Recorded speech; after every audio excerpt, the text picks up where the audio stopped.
Hello दोस्तों, आज के इस लेक्चर में हम लोग डिस्कस करेंगे इंडियन काउंसिल एक्ट 1861 के बारे में, 1861 का भारत परिषद अधिनियम के बारे में। तो आज का ये जो हमारा टॉपिक है वो है 1861 का भारत परिषद अधिनियम। यह बहुत ही इंपॉर्टेंट टॉपिक है। इस टॉपिक से लगभग हर एग्जाम में प्रश्न पूछे ही जाते हैं, चाहे वो यूपीएससी का एग्जाम हो या फिर स्टेट सर्विस का एग्जाम हो या फिर कोई भी कॉम्पिटेटिव एग्जाम हो। हर एग्जाम में इन टॉपिक से प्रश्न पूछे जाने की संभावना बहुत ज्यादा होती है और प्रश्न पूछे भी गए हैं। तो ये जो हमारा टॉपिक है 1861 का भारत परिषद अधिनियम, आज हम लोग इसके बारे में डिस्कस करेंगे। हम समझेंगे कि 1861 का जो भारत परिषद अधिनियम है वो क्या कहता है और उसकी क्या विशेषताएं हैं। तो चलिए डिस्कशन स्टार्ट करते हैं। 1857 की महान क्रांति के बाद ब्रिटिश सरकार ने महसूस किया कि भारत में शासन चलाने के लिए भारतीयों का सहयोग लेना आवश्यक है। इसलिए इस सहयोग नीति के तहत ब्रिटिश संसद ने 1861 में, 1892 में और 1909 में 3 नए अधिनियम पारित किए, जो कि 1861 का भारत परिषद अधिनियम भारतीय संवैधानिक और राजनीतिक इतिहास में एक महत्वपूर्ण अधिनियम था। मतलब ये जो हमारा आज का टॉपिक है 1861 का भारत परिषद अधिनियम, यह भारतीय संवैधानिक और राजनीतिक इतिहास में एक महत्वपूर्ण अधिनियम था। तो आज हम लोग इसके बारे में डिस्कस करेंगे, इंडियन काउंसिल एक्ट 1861 के बारे में। इसे हम लोग समझेंगे पॉइंट वाइज, जिसके लिए हमने आगे कई सारे पॉइंट लिखे हैं, जिसकी सहायता से हम लोग समझेंगे 1861 का भारत परिषद अधिनियम के बारे में और इसकी विशेषताओं के बारे में जानेंगे। तो चलिए स्टार्ट करते हैं। सबसे पहले हम लोग डिस्कस करते हैं पहले पॉइंट को। पहला पॉइंट यह कहता है कि इस अधिनियम के द्वारा वायसराय की परिषद में 5वां सदस्य विविधता के रूप में जोड़ा गया, मतलब लो मेंबर के रूप में जोड़ा गया। मतलब 1861 का भारत परिषद अधिनियम जो है यह कहता है कि एग्जीक्यूटिव काउंसिल के मेंबरों की संख्या को बढ़ाया गया, एक मेंबर को यहाँ पर ऐड किया गया। मतलब अब एग्जीक्यूटिव काउंसिल में टोटल 5 मेंबर हो गए। मतलब पहले 4 मेंबर होते थे, एक यहाँ ऐड किया गया। किसे ऐड किया गया? लो मेंबर को ऐड किया गया। तो कितने हो गए टोटल? टोटल 5 मेंबर हो गए। मतलब 1861 का जो भारत परिषद अधिनियम है, इसके द्वारा एग्जीक्यूटिव काउंसिल में एक मेंबर जोड़ा गया, लो मेंबर को। तो पहले 4 थे, अब 5 हो गए। तो हमें यह ध्यान रखना है कि एग्जीक्यूटिव काउंसिल में मेंबरों की संख्या कितना हो गया? 5 हो गया। अब चलते हैं हम लोग नेक्स्ट पॉइंट की ओर।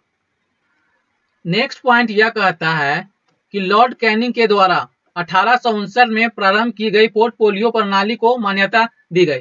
मतलब 1861 के भारत परिषद अधिनियम के द्वारा लॉर्ड कैनिंग ने 1859 में एक पोर्टफोलियो प्रणाली प्रारंभ किया था, लेकिन उसे मान्यता कब मिला? 1861 के भारत परिषद अधिनियम के द्वारा। तो 1861 के इस अधिनियम के द्वारा पोर्टफोलियो सिस्टम को इंट्रोड्यूस किया गया। किसके द्वारा? लॉर्ड कैनिंग के द्वारा। मतलब जो एग्जीक्यूटिव मेंबर हुए 5, उनको अलग अलग पोर्टफोलियो दे दिया गया। मतलब अभी हम लोगों ने जो डिस्कस किया एग्जीक्यूटिव मेंबर के बारे में, एग्जीक्यूटिव काउंसिल में टोटल कितने मेंबर थे? 5। अभी हम लोगों ने डिस्कस किया। जो एग्जीक्यूटिव काउंसिल के जो मेंबर थे 5, उनको अलग अलग पोर्टफोलियो दे दिया गया। मतलब ठीक वैसा ही जैसा कि आज के समय में कैबिनेट मिनिस्टर हुआ करते, जैसे home minister, law minister, revenue minister या ईटीसी। इसकी शुरुआत जो है वो इंडियन काउंसिल एक्ट 1861 से ही शुरू हो गया था। मतलब इसकी जो शुरुआत है वो कब शुरू हुआ था? 1861 से ही हुई थी इसकी शुरुआत। उस टाइम पर टोटल 5 मेंबर थे। मतलब टोटल 5 मेंबर हुआ करते थे। तो इसका मतलब यह हुआ कि उस टाइम पर 5 ही पोर्टफोलियो थे। मतलब एग्जीक्यूटिव काउंसिल में टोटल कितने मेंबर थे? 5। तो पोर्टफोलियो कितने हुए? 5। और वो पोर्टफोलियो कौन कौन से थे? वो थे होम, मिलिट्री, लॉ, रिवेन्यू और फाइनेंस। ये जो 5 जो हमारे एग्जीक्यूटिव काउंसिल का जो टोटल मेंबर हुए, उस वो जो और 5 जो पोर्टफोलियो हुए, वो पहला जो था होम था, फिर मिलिट्री आते हैं, फिर लॉ, फिर रिवेन्यू और फिर फाइनेंस। लेकिन कुछ समय बाद एक नया पोर्टफोलियो को जोड़ दिया गया, और वो कौन था? पब्लिक वर्क को जोड़ा गया।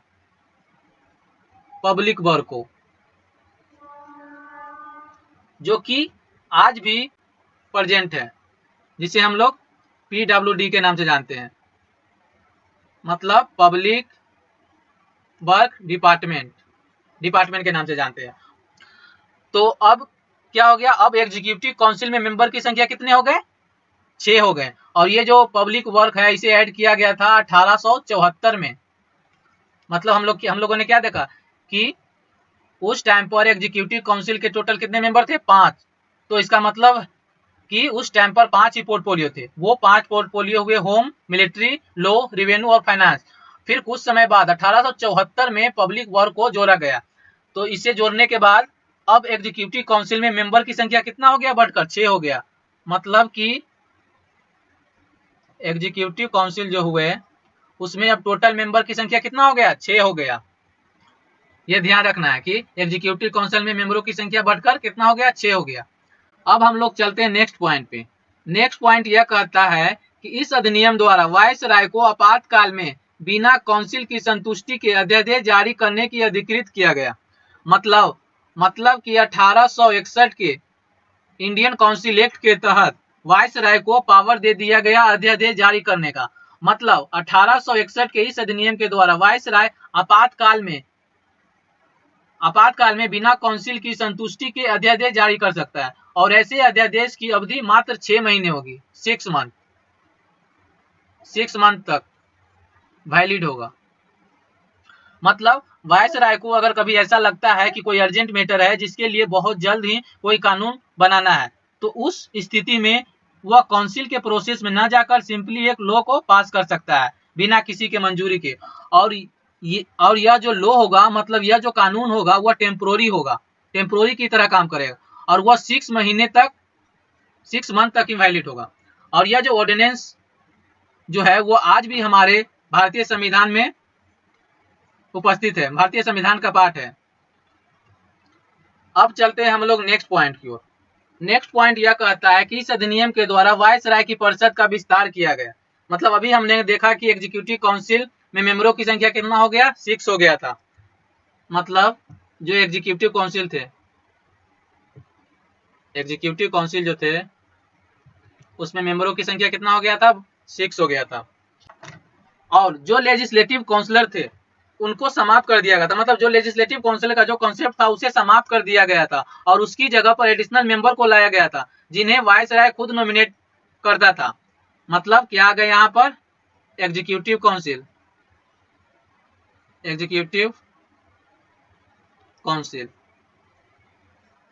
और एडिशनल मेंबर।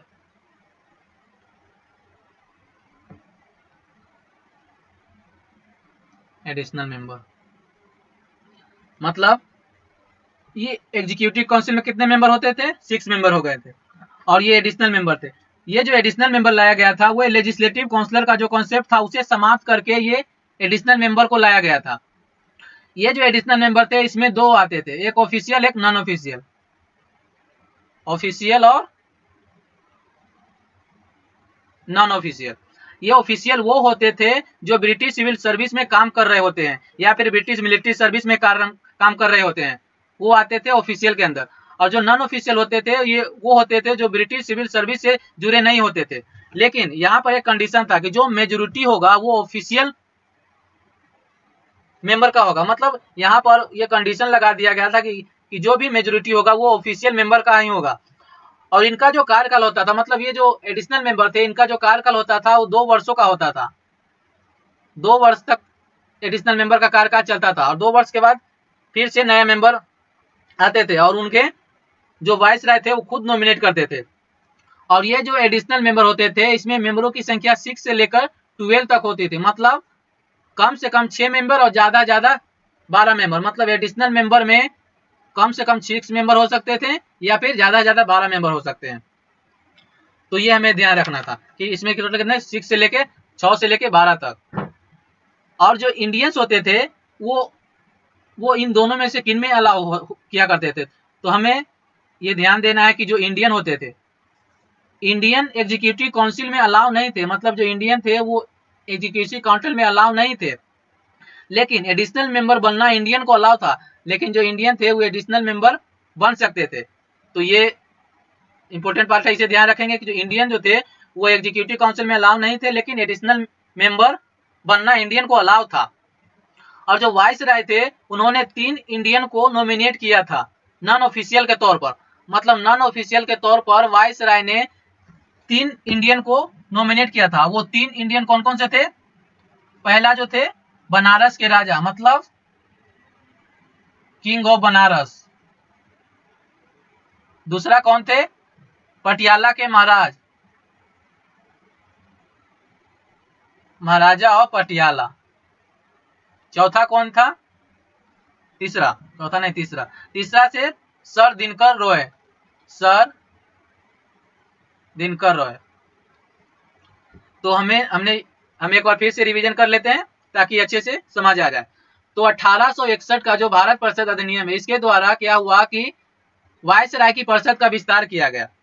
और उसके लिए क्या हुआ, उसमें एग्जीक्यूटिव काउंसिल जो थे उसमें टोटल 6 मेंबर होते थे और एक एडिशनल मेंबर को लाया गया। ये एडिशनल मेंबर जो आए, ये लेजिस्लेटिव काउंसिलर का जो कॉन्सेप्ट था उसे समाप्त करके लाया गया था। और ये एडिशनल मेंबर 2 तरह के होते थे, एक ऑफिशियल और एक नॉन ऑफिशियल। ऑफिशियल में वो आते थे जो ब्रिटिश सिविल सर्विस में काम कर रहे होते हैं, और नॉन ऑफिशियल जो आते थे ये वो होते थे जो ब्रिटिश सिविल सर्विस से जुड़े नहीं होते थे। और जो एडिशनल मेंबर होते थे उनका जो कार्यकाल होता था वो 2 वर्षों के लिए होता था। 2 वर्ष के बाद फिर से नए मेंबर आते थे और उन नए मेंबरों का नॉमिनेट कौन करता था? वायसराय खुद उन्हें नॉमिनेट करते थे। और ये जो एडिशनल मेंबर है उनमें मेंबरों की संख्या 6 से लेकर 12 तक होता था, मतलब कम से कम 6 और ज्यादा से ज्यादा 12 मेंबर हो सकते थे। और इंडियन जो थे, इंडियन को एग्जीक्यूटिव काउंसिल में अलाउ नहीं किया गया था, लेकिन इंडियन को एडिशनल मेंबर बनना अलाउ था, मतलब इंडियन जो थे एडिशनल मेंबर में अलाउ थे।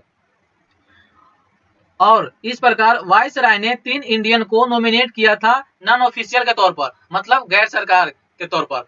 और वो 3 कौन कौन से थे? King of Banaras, Maharaja of Patiala और सर दिनकर रॉय। अब चलते हैं हम लोग नेक्स्ट पॉइंट की ओर। नेक्स्ट पॉइंट जो कि हमने अभी जस्ट हम लोगों ने समझ लिया है कि क्या है, ये उसी का पार्ट है। तो हम लोगों ने तो अच्छे से समझ लिया, तो यहाँ समझने में आसानी होगी। ये कहता है कि जो एडिशनल मेंबर होते हैं तो उसमें मेंबरों की संख्या कम से कम 6 और ज्यादा से ज्यादा 12, जो हमने अभी समझा। और उन्हें नॉमिनेट किया जाता था वायसराय ऑफ इंडिया के द्वारा, और वो जो उनका जो कार्यकाल होता था वो 2 वर्ष के लिए होता है, जो हमने अभी समझा।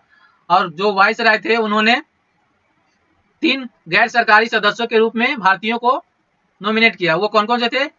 बनारस के राजा और पटियाला के महाराज और सर दिनकर रॉय। इन दोनों टॉपिक को तो हमने समझ लिया अच्छे से। अब हम लोग चलते हैं नेक्स्ट पॉइंट की ओर। नेक्स्ट पॉइंट यह कहता है कि इस अधिनियम के द्वारा मद्रास और बंबई प्रेसिडेंसियों को विधायी शक्तियां पुनः देकर विकेंद्रीकरण की प्रक्रिया की शुरुआत की गई। मतलब 1833 के पहले मद्रास और बंबई के लिए जो कानून या लॉ बनाते थे वो प्रोविंशियल लेजिस्लेटर बनाते थे, मतलब कि वहां के प्रांतीय सरकारें बनाती थी 1833 के पहले। लेकिन 1833 के चार्टर एक्ट के बाद 1833 के चार्टर एक्ट के बाद उसे समाप्त कर दिया गया और इंडियन काउंसिल एक्ट 1861 के द्वारा प्रोविंशियल लेजिस्लेचर का जो कॉन्सेप्ट था उसे पुनः शुरू कर दिया गया। 1861 का जो इंडियन काउंसिल एक्ट है उसके द्वारा पुनः शुरू कर दिया गया।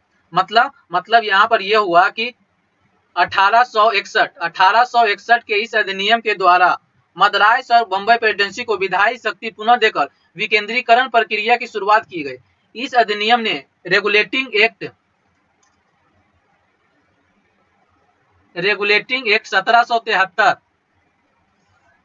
1773 द्वारा शुरू हुई केंद्रीकरण की प्रवृत्ति को उलट दिया और 1833 के चार्टर एक्ट के साथ ही अपने चरम पर पहुंच गया। इस विधायकी विकास की नीति के कारण 1937 तक प्रांतों को संपूर्ण आंतरिक स्वतंत्रता हासिल हो गई थी। मतलब 1937 तक प्रांतों को संपूर्ण आंतरिक स्वतंत्रता हासिल हो गया था इस विधायक विकास की नीति के कारण। बंगाल में और नॉर्थ वेस्ट फ्रंटियर प्रोविंस यानी कि उत्तर पश्चिम सीमा प्रांत और पंजाब, यहाँ पर विधान परिषदों का गठन किया गया।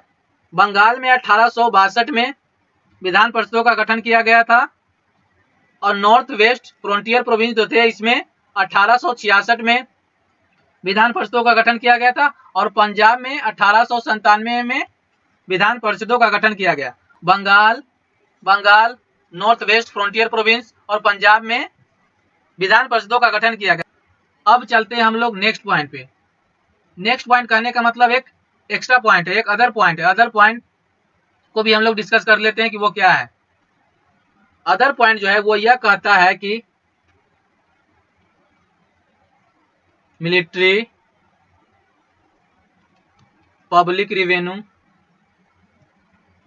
फॉरेन अफेयर,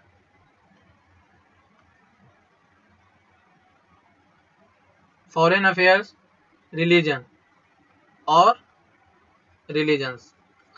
मतलब अगर कोई भी कानून इन टॉपिक से जुड़ा होगा, मतलब military, public revenue, foreign affair और रिलीजन्स, अगर कोई भी कानून इन टॉपिक से जुड़ा होगा तो उस कानून को पारित होने के लिए वायसराय की मंजूरी जरूरी होगी। वायसराय मतलब इन टॉपिक से जुड़ा हुआ अगर कोई कानून होगा तो उस कानून को पारित होने के लिए वायसराय की अनुमति जरूरी होगी। मतलब हम जानते हैं कि अगर कोई भी कानून यहां से पास हो जाता है तो वो कानून बन जाता है। अगर यहां से कोई कानून पास हो गया तो मतलब वो कानून बन गया। लेकिन जो सेक्रेटरी ऑफ स्टेट थे, सेक्रेटरी ऑफ स्टेट, लेकिन जो सेक्रेटरी ऑफ स्टेट थे उन्हें वो पावर था कि वो किसी भी लॉ को रद्द कर सकते थे।